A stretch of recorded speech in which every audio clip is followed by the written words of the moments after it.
झाली आणि आजच्या दिवसाचा कार्यक्रम चांगला झाल्याच्यानंतर आत्ता रात्री 6 वाजल्यापासून सातत्यानं पाऊस आहे. किमान 50,000 भाविक भक्त या ठिकाणी मुक्कामाला थांबलेले आहेत. प्रचंड मोठा पाऊस झाल्यामुळं मंडपामध्ये पाणी शिरले, त्यामुळं भाविक भक्त बऱ्याच मोठ्या प्रमाणावर घाबरून गेलेले आहेत.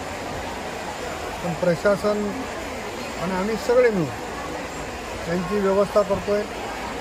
होम गार्डन रिकामा केलेलं आहे, नागार्जुना पब्लिक स्कूल रिकामी केलेली आहे, कवट्याचा गुरुद्वारा रिकामा केलेला आहे आणि स्कूल बस असतील, पोलीस बस असतील, गुरुद्वाऱ्याच्या बस असतील, शर्मा ट्रॅव्हल्सच्या असतील, या सगळ्या बसेस या सगळ्या लोकांना आम्ही हलवणार आहोत. कोणी काळजी करण्याची आवश्यकता नाही आहे.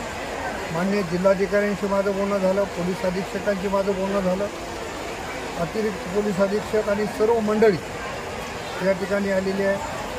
माझ्यासोबत दिलीप कंदकुर्ते आहेत, सुधाकर सावंत आहेत, अनेक मंडळीच्या नावाचा कोण मिलिंद देशमुख आहेत, संजय घोगरे आहेत.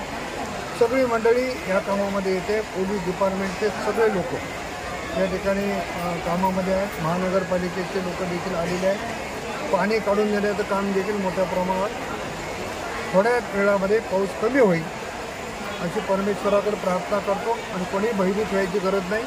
सगळ्यांची व्यवस्था या ठिकाणी 100% केली.